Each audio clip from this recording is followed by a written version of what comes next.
early this morning, about 2:30, in Pennsylvania, where we located our missing juvenile 15-year-old girl. She is in a safe place in Pennsylvania. We were working on trying to get her back, and with the help of RCR, Richard Childress Racing, he is actually going to fly several of us up there to get our juvenile back home to her family. Questions? So it was 2 individuals took her? Or? We believe that actually one individual that we found in Pennsylvania, but several were involved in it on social media. And specifically the Facebook platform? Yeah, they were. We're not going to give the individual platforms. This is still highly under investigation. We just come to a conclusion, or not a conclusion, but to a safe place last night when we were able to secure her, and now we want to get her home. Right. And the family's been notified and everything like that. So any idea of when she'll be home? Tonight, tomorrow?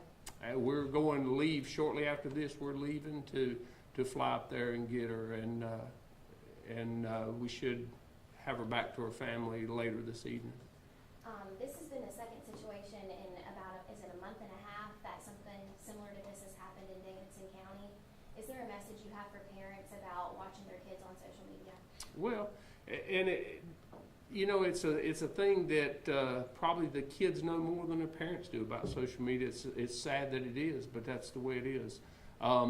These kids, they think they want to be adults and they want to grow up, and they are. But they're going on these sites thinking they're talking to someone their own age or something like this, and they're groomed to meet these people, and it looks like a good idea. They do it, and then they find out it's very dangerous. And then we're just very fortunate to be able to get this girl. And we have had so many situations. Just recently, we were on the other end when a young lady come from Dallas that was taken and brought here from Dallas, Texas.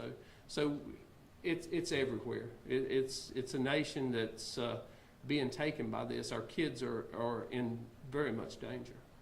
Is this something that you have conversations with other sheriffs, in North Carolina and across the country that are dealing with this similar thing? I mean, this seems like it's, popping up all of a sudden, sort of.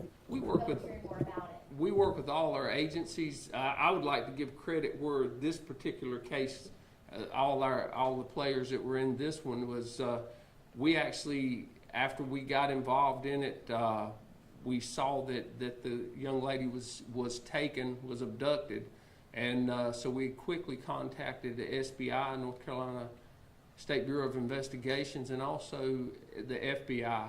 And they were so quickly to come in and respond, and we've been working, nonstop since Wednesday.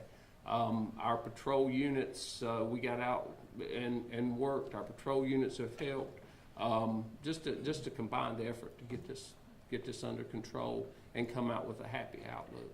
Do we know any sorry, go ahead. Oh yeah, Yes, sir. A little bit about the condition of the victim. You guys said that she's okay, but like the girl that was found here, the victim and the suspect were shed.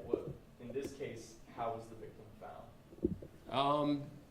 I think we're probably going to leave that one. I think we won't answer that. And the condition and everything, her condition is good. She's healthy, and she'll be flying back with us soon. Yes, sir. Can you advise where in Pennsylvania you found her? It's in Bristol, Pennsylvania. And can you advise the suspect's name? I can. Elijah Kennedy. Excellent. And I have a picture. And From Pennsylvania as well? yes, he is from Pennsylvania. Do we know any details if he came here to get her, or how that transpired? We're still. This has happened very, very quickly. We'll get more details. Yes, ma'am. Last time we talked about this, you said it's, old hat for the sheriff's department to respond to these things, that you're getting good Adam, can you just talk about, you know, the work that you did and the successful outcome that this one had too? Oh, it's nonstop, and if you don't see the drooping faces on everybody here, it's 18-hour, 20-hour days. I think everybody got off this morning around 3:30, 4 o'clock, and then back out doing this again. You know, it's very taxing on our whole agency. I wouldn't call it old hat, but it's something that we have a great desire to see a good ending to this, and it's just a lot of hard work by our folks. And you know, we want to see us grow as things are growing. We're trying to grow as well, and add some extra investigators. I've added to my budget this time, and hoping that everything will work out good for us to get that we needed in this day and time. And you talked about the, you know, what parents should know, but what should these kids know nowadays? That's what we're trying to do. We continue to teach these classes in our school through through the 7th grade. We're going to try to move up into the 10th grade in maybe hopefully next year. But we're putting together these classes to teach these kids. A lot of times they think it's a good idea until they get taken, and a lot of times it's not this good outcome. They can be into human trafficking, sold into human trafficking. They could be killed. It's just a bad situation. There is no good situation like this. Yes, sir. There was a blue vehicle involved in the incident, perhaps outside of her house. Can you advise if that was associated with this in any way, and if so, how? The vehicle that we put out was a Mitsubishi SUV, and that was a vehicle used. And did you find that in Pennsylvania as well? We did. Okay. Can you tell what time of day she left? How the family didn't know she was gone? It was, what time was the initial call? This is Sergeant David Blake with our Criminal Investigation Division. Hey, yes, the initial call came in just after 4:30, right around 4:30, 4 o'clock, 4:30.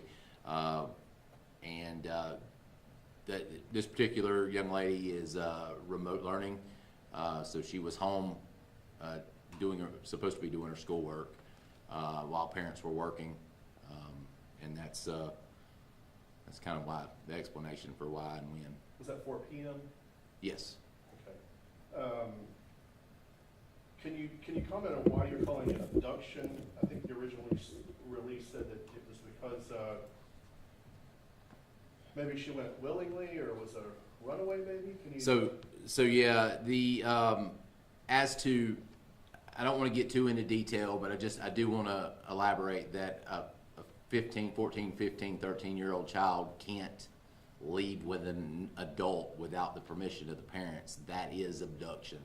And the relevance as to willingness, with the grooming that these kids face online in these chat rooms and things like that, coercion is definitely equivalent to force in the eyes of the law, and we definitely believe there was significant coercion.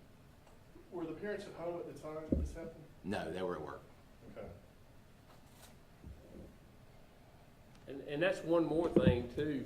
If you see something suspicious in your neighborhood, call us and let us know. We were kind of behind the 8 ball from the start, so we want people to tell us when something like this, when they see something suspicious around. One question, just one Yes, for sir. me. Do you know how long that the suspect and the victim had been chatting together on social media before this abduction happened? We're still putting all that together. Not ready quite to release that yet. Yes, ma'am. And this might be an obvious question, but have you been working with the Pennsylvania authorities as well? Yes, we've been working with FBI up in that, and local authorities responded this morning. The suspect, did he have a record at all before being encountered with this? He is from Pennsylvania. We are working on that now. We've just had a few hours but we're trying to find out more about him as we speak. How old is He's 28. Any other questions? How difficult, I guess, the logistics of first thinking maybe perhaps she was a runaway and then transitioning into possibly abduction? How does that factor in your investigation and your efforts to recover her? Well, when they go missing, any child goes missing, I mean, we go into a protocol of what? Trying to see and find out where they're at.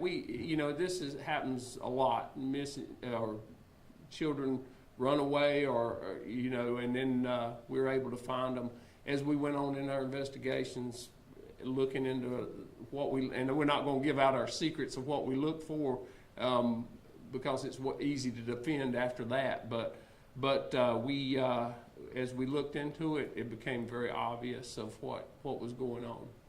Can you spell the first and last name of the suspect?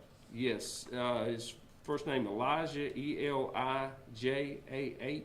Last name Kennedy, Kennedy. And you can't expand on how they became to interact with one another online, the specifics of how that happened. No, we don't want to give that out at this time. And I know you said this has all transpired within the last few hours, but do we know what he's been charged with? It's safe to say he's behind bars now. He's been taken care of. Yeah, he's in custody in Pennsylvania right now. We'll be working on extradition to be back here, but he's charged with child abduction right now. Currently, we charged him or obtained warrants for child abduction and felonious restraint.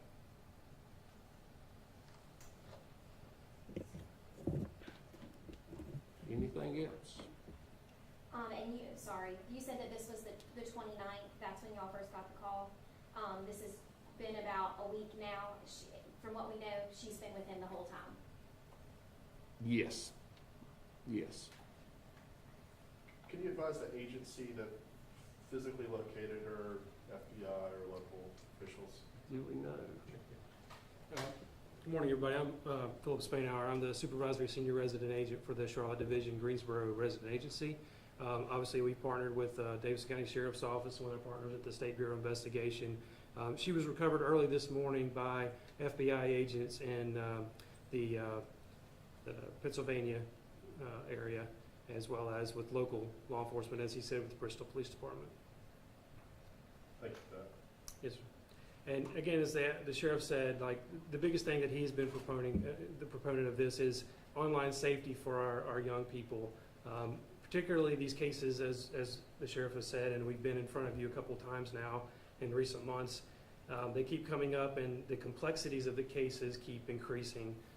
You got a lot of smart people in this room that are really well equipped and do a great job, but the platforms that children are getting onto, the encryption abilities, the ability to disguise where you are physically, locations by VPNs and all those kinds of techniques are increasingly making it difficult for law enforcement to be able to successfully recover a juvenile like in this situation.